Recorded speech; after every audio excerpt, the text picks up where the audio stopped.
At 4:16 local time on a quiet spring morning, the world changes. Over southeastern Poland, radar operators at a NATO early warning station detect something that shouldn't exist. A single inbound projectile moving at hypersonic speed. The alert goes out instantly, but the time to impact is less than 90 seconds. There is no negotiation, no delay, no chance for human confirmation. The explosion measures over 200 kilotons. A searing flash tears through the pre-dawn darkness, its glow piercing across international boundaries into Ukraine and Slovakia. Within moments, tens of thousands of lives are erased. Those who survive wake to find themselves in an unrecognizable reality. Orbital surveillance from the European Space Agency and U.S. Strategic Command delivers the devastating confirmation. A nuclear weapon has detonated on NATO soil for the first time since the end of World War II. Military communication lines between Washington, Brussels, and Warsaw erupt with urgent traffic within minutes. The Polish leadership evacuates into silence, relocating their cabinet to a classified underground facility near Kyiv. NATO immediately triggers Article 5 consultation protocols before the sun rises. American nuclear forces escalate to DEFCON 2, a readiness posture not witnessed in living memory. Chaos engulfs the information space. Russia issues immediate denials attributing the missile to a catastrophic Ukrainian air defense system failure. Social media platforms become battlegrounds of conflicting narratives, manipulated imagery, and fabricated footage. Fear propagates faster than verified facts. European cities awaken to motion and uncertainty. Warning sirens pierce the morning air. Underground transit systems swell with anxious crowds. Fuel stations transform into scenes of desperation.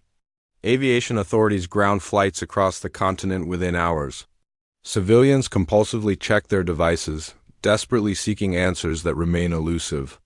Emergency broadcasts in London, Berlin, and Paris deliver measured instructions to populations, urging calm, discouraging highway travel, and warning of potential evacuation requirements across Eastern Europe. Throughout the initial hour, no retaliatory weapons are fired. Yet the fundamental truth becomes unmistakable. This was deliberate. The critical question transforms from identifying the aggressor to determining humanity's response. 12 hours beyond the detonation, Europe begins sealing itself from the world. NATO's North Atlantic Council assembles in an emergency configuration beneath Brussels. No media presence, no recording devices, no communication equipment. Behind closed doors, the alliance confronts an unprecedented decision in contemporary history. Whether to classify the nuclear detonation as an intentional act of war or a disastrous miscalculation, public statements emphasize caution and deliberation. Behind the scenes, mobilization directives spread rapidly across military commands. Germany launches Operation Shield Wall, bringing air defense systems online from Bavaria through the Baltic coastline. French nuclear submarines disperse into the depths. The United States initiates a massive transatlantic military surge. Stealth bomber aircraft depart from bases in Missouri and Diego Garcia under complete communications blackout. Above Warsaw, the atmosphere darkens with smoke. Emergency responders in makeshift protective equipment battle infernos that refuse to extinguish. Medical facilities in Kyiv reach catastrophic capacity with burn trauma patients and acute radiation syndrome cases. Every emergency transport route becomes gridlocked.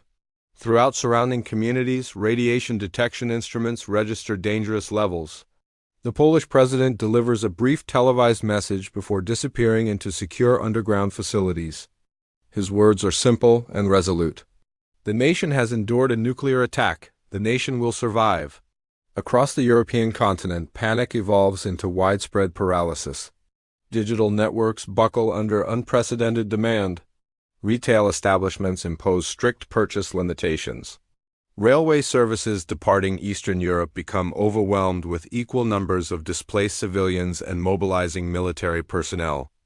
In Prague and Vienna, religious institutions open underground spaces as emergency shelters. The British Prime Minister addresses the nation with exhausted eyes but unwavering voice. The full magnitude of this assault remains uncertain, but Britain stands firmly with its treaty partners. Citizens should prepare to shelter indoors for at least 72 hours. Financial markets implode before trading suspensions. Crude oil prices surge past $200 per barrel. Gold valuations double overnight.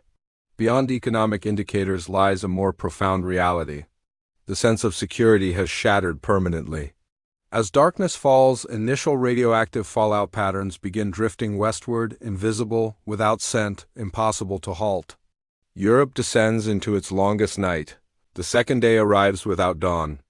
A thick metallic haze blankets Eastern Europe, transforming daylight into perpetual shadow. Communication infrastructure across Poland's border regions collapses completely.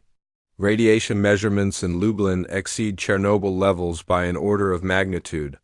Unmanned NATO reconnaissance aircraft orbit silently overhead, documenting devastation too hazardous for human observation.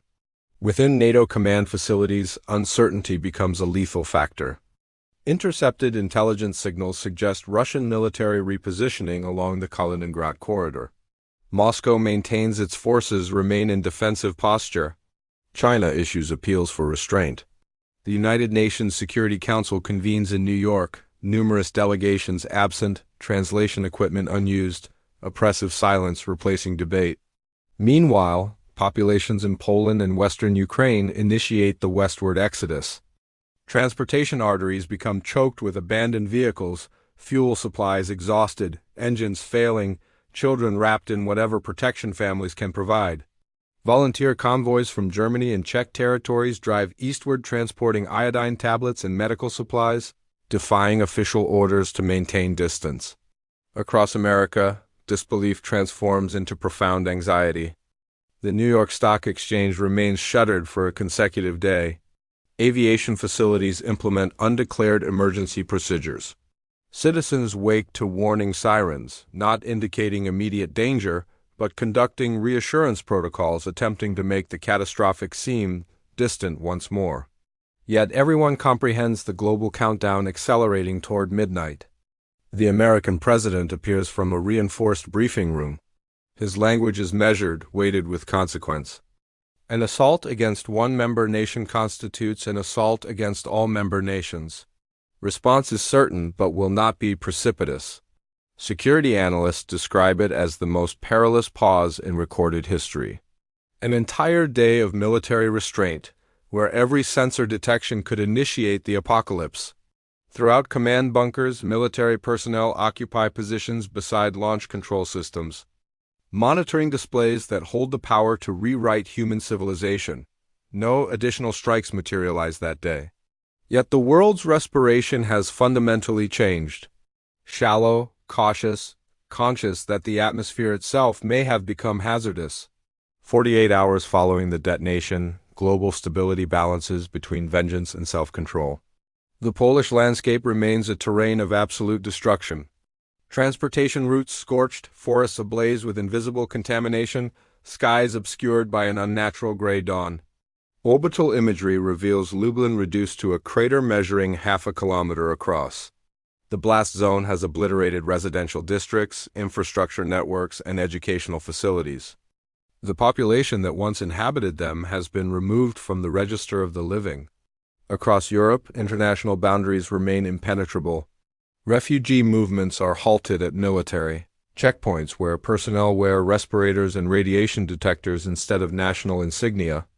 Relief convoys proceed eastward under armed military protection, while humanitarian corridors become precarious paths through radioactive territory. The European Union declares a comprehensive civil emergency. Currency valuations plummet. Panic purchasing erupts in every capital city. Retail establishments ration essential supplies including salt, batteries, and potable water. Within 2 days, the illusion of governmental control disintegrates. NATO leadership reconvenes under intense pressure from member governments demanding decisive action. The United States presents satellite evidence indicating the missile originated from a Russian launch platform near Smolensk. Russia categorically denies involvement and labels the evidence as manufactured Western propaganda. The Kremlin accuses Ukraine of orchestrating the detonation to manipulate global powers into wider conflict. Mutual trust has evaporated completely. Diplomatic engagement has become performative spectacle. By the afternoon of the third day, NATO mobilization achieved scales unprecedented since Cold War tensions. 50,000 troops deploy eastward. Strategic bomber aircraft commence continuous patrol operations over Atlantic waters. Submarine vessels depart naval installations and vanish from surveillance systems. Airspace above Eastern Europe transforms into a complex vertical maze of military aircraft, unmanned systems, and weapons awaiting authorization. In Washington, the President authorizes executive action permitting proportional readiness measures. The terminology remains deliberately ambiguous. It grants American forces operational authority while leaving temporal parameters undefined. Moscow state media declares any Western military strike will receive equivalent counterforce. China publicly advocates restraint while quietly activating domestic military alert protocols. The world observes the chronometer advancing toward confrontation that everyone can anticipate yet no one can prevent. By nightfall on the third day, every governmental communique echoes previous statements. Language has lost its effectiveness. The sole remaining factor of consequence is subsequent action. Whether one command decision, one anxious sensor operator, or one misinterpreted signal will convert tension into total annihilation. 72 hours after Poland's nuclear devastation, the world exists in suspended animation. No additional missiles have launched, yet nothing approaches stability. Europe fragments into zones of silence, each isolated by terror and radiation. Trains transporting displaced populations have ceased operations, their mechanisms seized by contaminated particles. Communities near the blast epicenter stand abandoned, surveilled exclusively by unmanned aircraft measuring invisible toxins drifting across agricultural land and waterways. The air carries a faint metallic scent mixed with precipitation. In Berlin, Paris, and London, civil defense authorities broadcast identical directives: remain indoors. Minimize power consumption, eliminate unnecessary travel. Across the Atlantic, Americans form lines at fuel stations and pharmacies, monitoring mobile devices for emergency notifications that never arrive. For the first time in generations, the phrase World War III dominates discourse across every language simultaneously. It has transcended speculation, it has become vernacular. Global commerce remains paralyzed. Cargo vessels remain stationary in harbors. Satellite systems continue recording the gradual radioactive contamination spreading across Central Europe. Poland's night skies exhibit faint luminescence, illuminated by atmospheric particles that were once human dwellings. International aviation corridors over the affected region receive permanent closure. What formerly constituted a sovereign nation has become a cautionary monument. Within NATO command structures, debate intensifies and splinters. Factions advocate for retaliatory military action, others for diplomatic suspension. Intelligence professionals warn any attack, regardless of limitation, could trigger a sequential launch cascade terminating civilization within 60 minutes. The United States, Britain, and France begin developing independent contingency strategies, signaling quiet fragmentation of alliance cohesion. In Moscow, officials speak diplomatic language while military convoys continue westward movement. In Washington, surveillance systems track their progress, but authorization remains withheld. For 3 days, humanity has suspended respiration. On the fourth, the realization emerges that indefinite suspension proves impossible. When future historians examine this week, assuming historians survive to conduct such analysis, they will not identify moments of conclusive victory or defeat. They will observe hesitation, the interval before systemic collapse. The silence following one explosion and preceding everything that materialized afterward. The initial 72 hours did not annihilate the world. They merely demonstrated how proximate it already was to termination.